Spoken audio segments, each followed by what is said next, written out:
Madiba, can you tell us a bit about the trouble in 1977 when the journalists came and took that photograph of you? We can see you were very angry there. Yeah. No, actually, I wasn't angry. What disturbed us was what the authorities were going to do after the journalists had visited us. Right. Because they used to treat us very tough. But when there was an important visitor coming, then they would relax. They would say, oh, no, you don't have to work continuously. You can just take a walk if you want to around the quarry, and then we knew that a visitor is coming. Right. But once the visitor is gone, oh Christ, the same cruelty would be mobilized. And they were difficult those days. So you knew it was a propaganda? Yeah, no, we knew. And we didn't compromise at all. We challenged them throughout. And we knew when a visitor was coming, when they were now treating us nicely. Right. But we never relaxed with them. Right. Yeah. Thank you. Can you tell us something about your struggles to get letters to family and friends? We know they were censoring letters, and a lot of letters didn't ever reach the people you wrote to. Well, at first we were allowed to write and receive letters once in 6 months. Right. And but of course we fought against that for quite some time. And the methods we used, they really could not tolerate. And so we eventually won the battle. You learned Afrikaans while you were on Robben Yeah, Island? that's true. And did you learn Afrikaans so that you could communicate with them? No, that's true. It was easy, you know. I spoke Afrikaans better in jail because I could practice it every day. And then, you know, the warders, they are not highly educated, many of them. Right. And they received many letters with complaints from various people. And they would then come to me to help them. That's how I picked up Afrikaans very quickly. Goodness. Because they were actually being cheated. Right. Yeah. Right. You know, the extent to which whites cheat other whites. I didn't have a full measure until I was in jail. And I had learned Afrikaans. Then I realized how cruel they were. Now, Christo Brunt was different, though, wasn't he? Oh, yes. No, that's true. Did you become a friend of his quite quickly, or did that happen over many years? Oh, no. You know, Brunt was a very interesting youngster. They would say something to him, the big chaps, confidentially. And then he would come to us and make sure that I'm not there.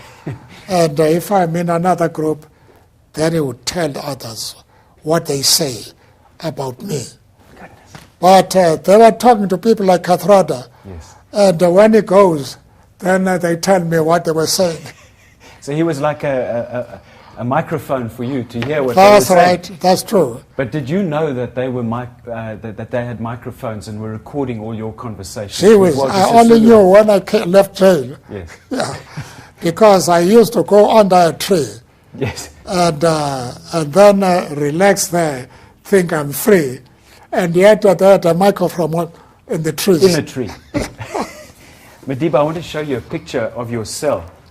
Those tomatoes. Oh, yes. Can you tell us something about your garden? No, I had a garden, which I looked after. And when the tomatoes were ready, the warders would be very friendly. Yes. And come and get some tomatoes from the garden.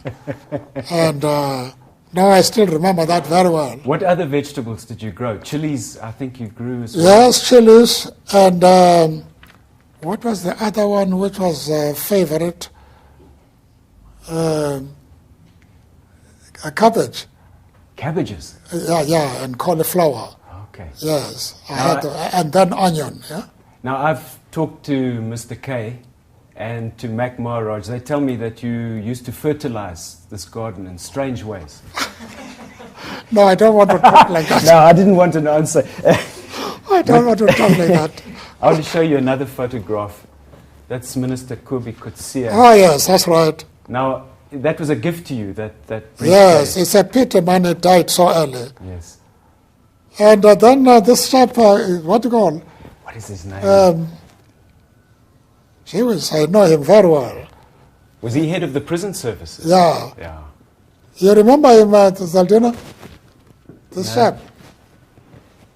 Let me show Zelda. This guy. I used to know him very well. No, it's not Flock.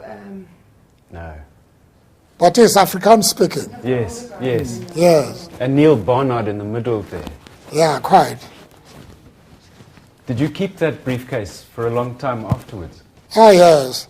But I don't know what happened to it. Okay. Last question for you, Madiba. Another photograph. That's the Victor Verster house, and that's the first house you built in Kunu. I see, yes, that's I can right. see how similar they are. Could you tell us a little bit about your decision? They moved me from prison Yes. and isolated me, and I stayed in a house like this. Right. So when I reached home, I built a house like this. Yeah. Exactly the same. Exactly the same. I asked for the, what do you call it, for the plans. plan. Yeah, and they gave it to me. And I built it like that. Yeah. Until I had a little bit of more earnings. Then I built the bigger one. Zelda is saying to me, I must ask you, why did you use those plans? Why did you want your house in Kunu to be the same? Is it No, it's because although it was meant as a punishment originally, yeah. I grew to love it. Because the rest of the prisoners were in a building for prisoners. Right. And that isolation and putting me in a house was something of a privilege. Yes. And when I went back home, I built exactly the same house. Yeah, Right, same right. plan. Thank you. I asked the prison to give me the plan, which they did. Yes. And I yes. built that house. Thank you. But when my position improved, then I built a modern house. Thank you. Zelda is telling me I must ask you about the swimming pool, but I also want to ask you, when you left Victor Verster, you had a surfboard that you took with you away from Victor Verster. It's listed there on the inventory of what you took away. So the question is, why did you have a surfboard at Victor Verster? Well, I can't explain it properly, but it was really to keep me occupied. Right. And to remind me of prison life when I'm outside. Right. Yeah. Madiba, one last question. Is a question about moving from Robben Island to Pollsmoor. When they told you that they were moving you, did you try to resist that? No, but I was very sorry because I was leaving my colleagues behind. Right. And I was going to stay alone. But when I reached Victor Verster, after a few weeks, I loved it. Yes. Yeah, Yes. I loved that isolation. Right. And the house, you liked the house? Oh, yes, I like the house. That's why I built the same house Yes. at Kunu. And did you swim in that swimming pool? Yes, I did. Okay. Yeah, I did. Thank you. Thank you And very much.